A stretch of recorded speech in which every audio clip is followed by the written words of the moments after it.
Good morning, ladies and gentlemen. As conference moderator just introduced, my name is Tomas Plauska. I work as sustainability manager at Consolis, the leading precast concrete company in Europe. And my title of the presentation today is Less is More: Wise Approach to Green Buildings. And it's when, for instance, looking actually at our daily activities, we can see that constantly we are aiming with less effort, less time to achieve more things, more results. In other words, be more efficient. For instance, with less time, learn more things at school, or just complete more tasks at work, or just recover also more quickly at the hospital, and so on.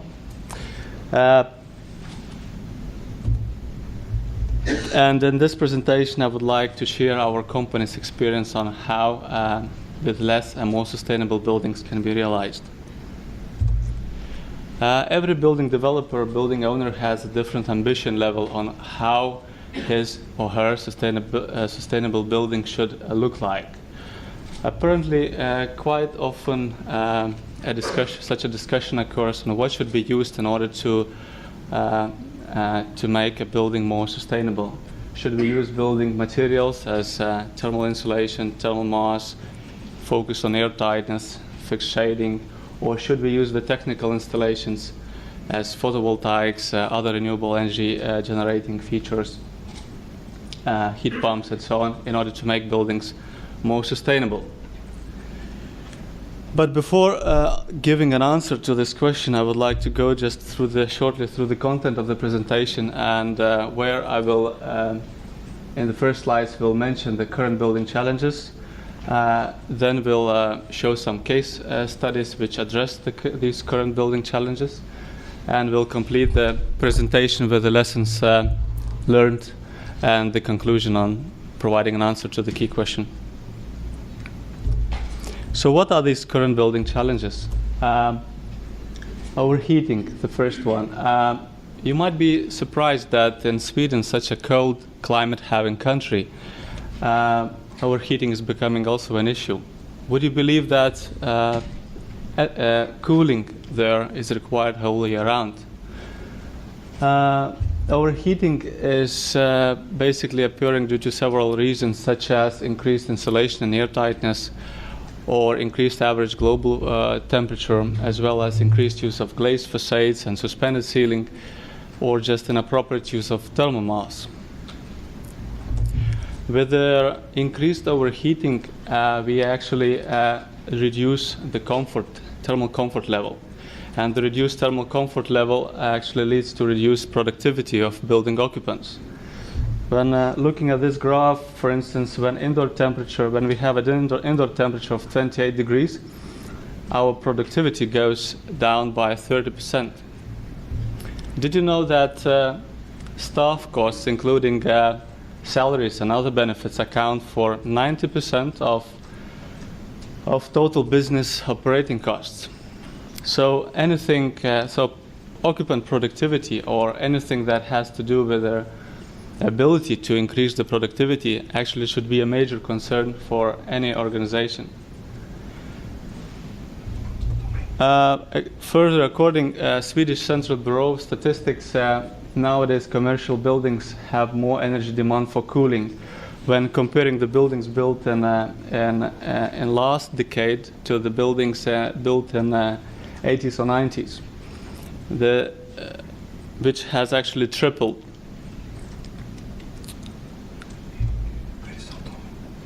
Okay, yeah.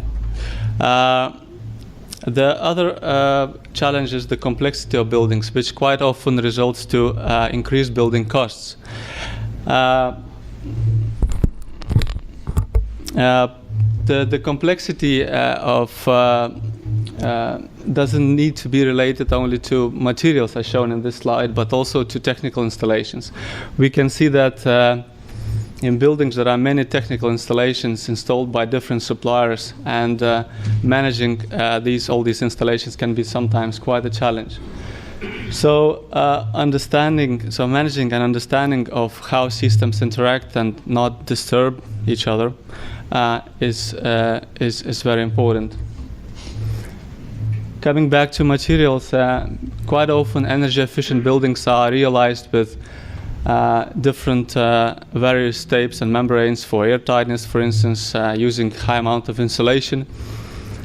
For instance, passive houses have, for instance, about 40 centimeters or more thick insulations.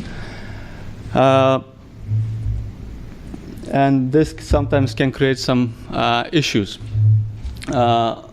Also increase the complexity and accordingly the increased building costs. And the last challenge I want to mention is actually the empty buildings. In the Netherlands at the moment we have about 9 million square meters of empty office buildings. About 1 million square meters of these empty buildings are actually just 3 to 12 years old. Even though they should comply, actually should serve our needs for 40 or 50 years.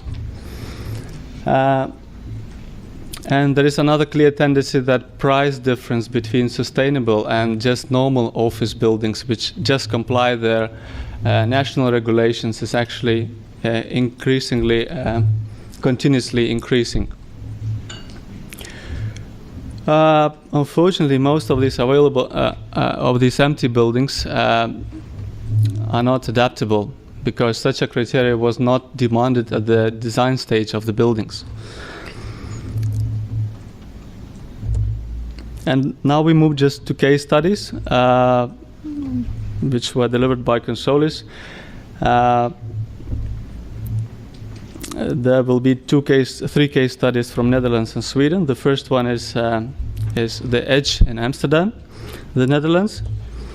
It's actually an office building owned by Deloitte, the notary and lawyer firm and based in Amsterdam.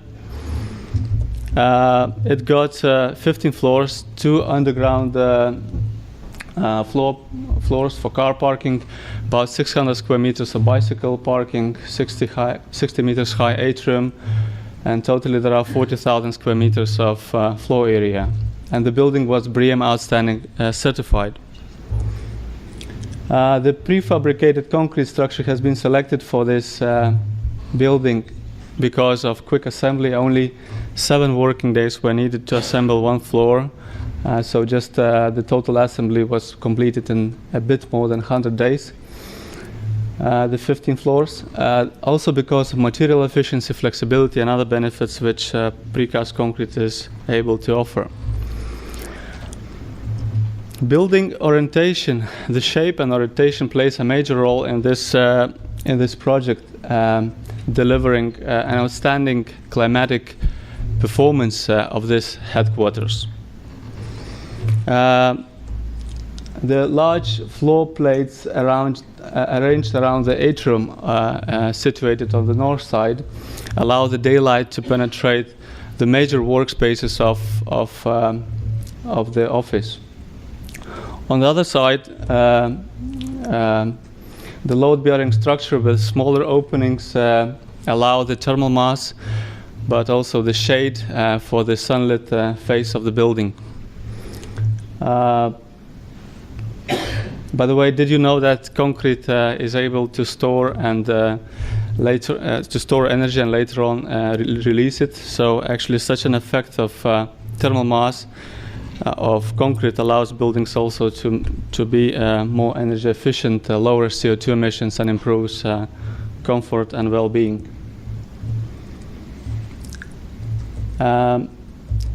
Further about the building, on the north side you can see that there are larger glazing for the daylight. On the south facing facade there are smaller openings and integrated photovoltaic panels. Actually, the photovoltaic panels here serve a double function: collect energy, but also serve as aesthetical features, so not requiring any additional finishing material for the facade. The facade in between on east and west side of the building is similar to the one on the south, but without photovoltaic panels. Here you can clearly see the transition from more glazing to less glazing. Also, there are 700, as I mentioned, 700 square meters of photovoltaic panels on the facade wall. In addition, there are 1,100 square meters of photovoltaics on the roof and 4,100 square meters of photovoltaic panels on the neighborhood school's roof. There is LED lighting and temperature control managed via power over Ethernet technology, adjustable by smartphones, an innovation by Philips, which has been introduced in this building. In addition, also there are some presence, carbon dioxide, temperature and humidity sensors in this building for building monitoring and management. So facility managers are able actually to track the building occupancy, but also energy use on historical and real-time views. So, for instance, certain floors can remain closed or uncleaned, for instance, if there is shown in the system that they were not used during certain days.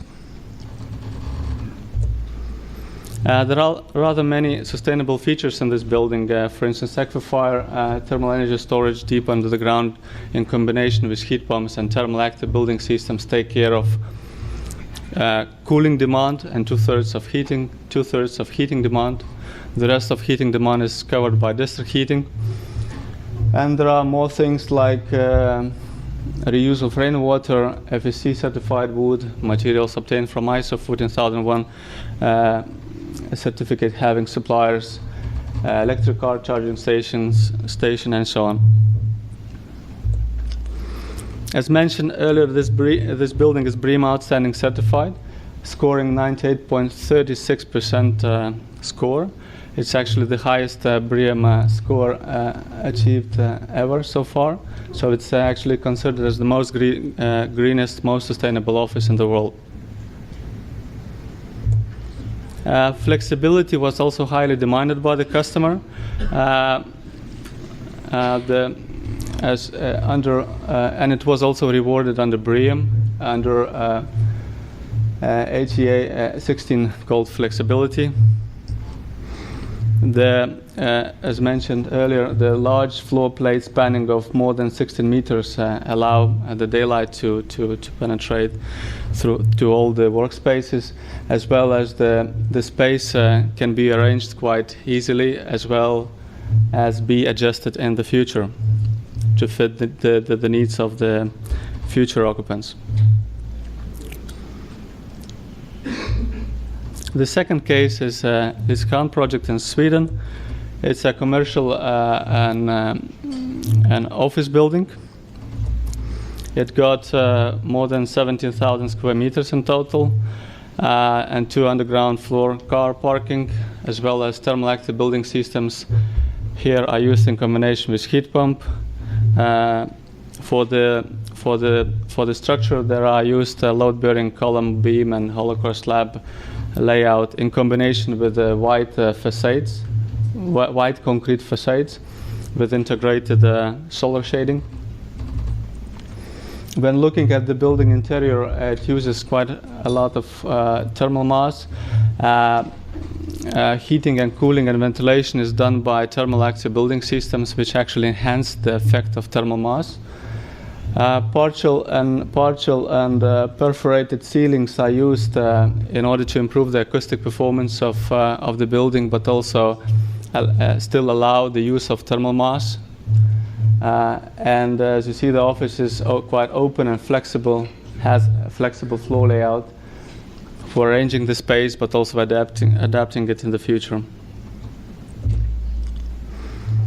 Some things about energy demand. Energy demand for heating, hot water and cooling is about 67 kilowatt hours per square meter. If comparing to the graph I showed before, it's about 2 times less than Swedish average. Wherefrom energy demand for cooling is just 10 kilowatt hours per square meter, mainly because of high amount of thermal mass, nighttime cooling, relatively small windows, and automatically controlled shading. The third case is a large credit project in Sweden.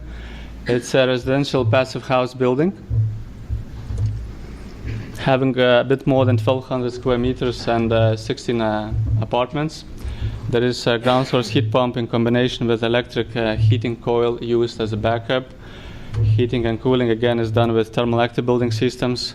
So there are no water, the same as in previous building, there are no water radiators used for heating, as well as other technical installations are used like heat recovery. 50% of hot water demand is covered by solar panels installed on the roof and so on. The structure is pretty simple. There are prefabricated concrete slabs which together with insulated walls are cast together forming a very airtight building envelope, so not requiring any tapes or membranes for the airtightness purpose. The insulation thickness is practically everywhere the same. As the slab is supported on the inner part of the concrete, so therefore the thermal bridges are reduced to minimum. And what is very interesting in this project we came up is that by active use of thermal mass, we realized that less insulation was needed in order to comply with passive house requirement. In this project there was only 250 millimeter EPS insulation used in a wall to comply with the passive house standards. So some few facts about the performance of the building. So it fulfills the passive house requirements, including airtightness, but also the energy performance, which is about 32 kilowatt hours per square meter per year for hot water, space heating, and ventilation. Indoor temperature is very good, as the indoor temperature on the southwest apartment situated on the first floor is exceeding 26 degrees temperature for less than 90 hours, which is far less than 440 hours recommended by passive house standard. This building having high amount of thermal mass in combination with thermal active building systems has been also compared in a master thesis with identical building having light structure, wood stud structure, and the result is 4 times better comfort and 7.4 times lower energy consumption for heating for the building with more thermal mass. Further, the building costs were just 5% higher comparing to a building to a non-passive house building, so just to a building complying with standard regulations. So, and what are the lessons learned from these and other projects? The first lesson learned is that buildings can be comfortable. The overheating issue can be solved by just taking a good care of building orientation, envelope, also not over-dimensioning window size, using thermal mass, which indeed helps increasing the energy efficiency of buildings, but also as shown in this graph, helps reducing the indoor peak temperature and also postpone the indoor peak temperature in time. For example, in a building with thermal mass, with high thermal mass, the temperatures can be postponed to a time when no one is present. The peak temperatures can be postponed to a time when no one is present in the office. So this then not requiring any mechanical or electric cooling. The temperature will drop down by itself, or the cooling can take place during the night by utilizing the free nighttime cooling or cheaper electricity at least. So this increased cooling and leads to increased productivity. As this graph is from World Green Building Council, as I mentioned, the increased productivity should be important for every organization, as the total business operating costs, as the staff costs are about 90% of total business operating costs, while the rents are 9% and the energy is just 1% of total business operating costs. So meaning, for instance, focusing too much on energy efficiency doesn't give so much savings at the end. For instance, if we save 10% of energy, this means only 0.1% saving for the total business operating costs.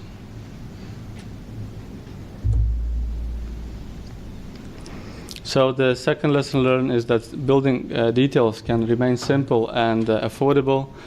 Building without needing to increase the complexity of building details by adding additional significant amount of insulations or using various tapes and membranes. So like you saw in the previous case that using airtight and reasonably insulated concrete sandwich walls with thermal active building systems, passive house building can be realized, delivering low energy consumption, high thermal comfort, and at normal building costs. And overall, buildings can be adaptable during the lifetime, complying with the needs of the present without compromising the ability of future generations to meet their own needs. So load-bearing walls and column-free floor layouts allow some flexibility. The partition walls can be moved around rather easily, and the different functions can take place in a building within a building during the lifetime. And the conclusion answering the key question, should we use building material technical installations for sustainable buildings? We would advise first priority should be on building materials, first focusing on building orientation, building structure, building envelope, having the appropriate amount of insulation, thermal mass, shading, as materials are most often maintenance free. They start working from day one and continue working for 50, 100 or more years. And then adding additional technical installations in order to reach the desired sustainability rating. As technical installations, they require normally some energy as well as more maintenance, can be sometimes more costly, but of course they deliver the remaining credits, sustainability credits of your building. Thank you.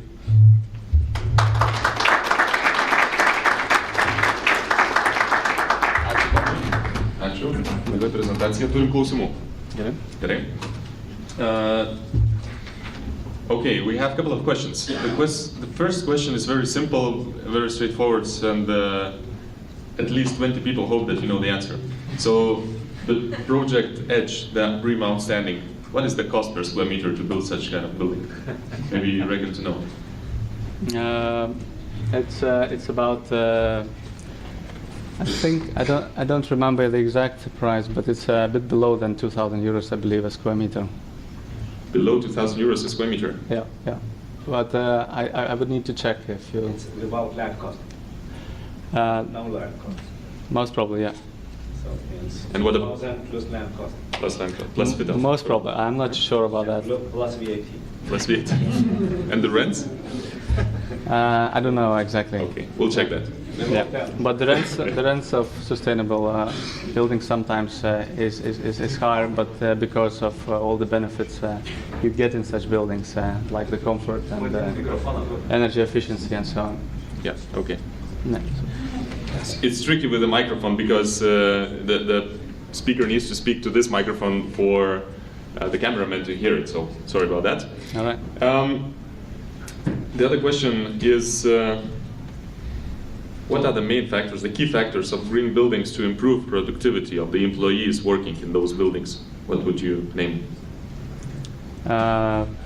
It's one of the main factors is the comfort, thermal comfort.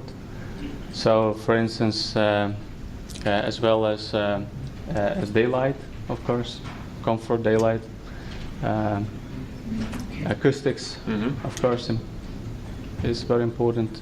So the visual comfort, as I mentioned. Yeah, okay. I think these are the main ones. So acoustics and thermal comfort, acoustics, Okay. And but you also mentioned visual comfort. And yes? visual comfort, which yeah. is also Indeed, important. yeah, indeed. Fresh air, fresh air. Fresh air should be nice. Yeah. Okay.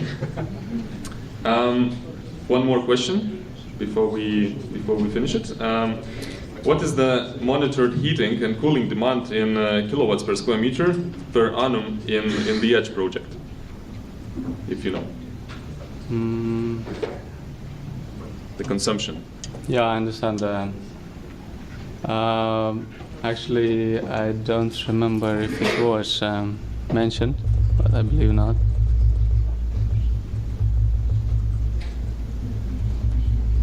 No, I don't remember. I'm sorry. Okay. I could guess, but You could guess. no. Make your best guess. No. Okay. It should be about less than 60 kilowatt hours, I believe, something. Less than 60. No, but I don't know. hours. I don't know. Yeah? I can't say. Okay. No. Okay. We'll get back to that. I think we have time for one more question. So just to finalize. Okay. Again, I hope you know the answer, but there's a question here. Is it true that Deloitte actually has around 30% less workspaces than they actually have employees in the Edge building? Do they adapt the desk sharing policy in the work? And I think that also influences the building infrastructure that needs to be created for such kind of working environment. Yeah, that might be true. Yeah, and also that the building is so well monitored on every floor or every space that so that sometimes they just close some of the, as I mentioned, close some of the floors or rooms, and they just don't use much ventilation or don't do cleaning and so on. Okay. But also the workspaces are shared. Many of the workspaces are shared in this building. Yeah, I think I can add here. I've read about Edge, and you know, the structure of the building is that they actually created a lot of supporting areas for the workspace. So yes, they do apply work sharing, desk sharing, if you like, in the building, and this is the reason why they have, you know, those huge atriums and a lot of common space in the building. Great. So thanks, Thomas. Thank you once again. Thank you.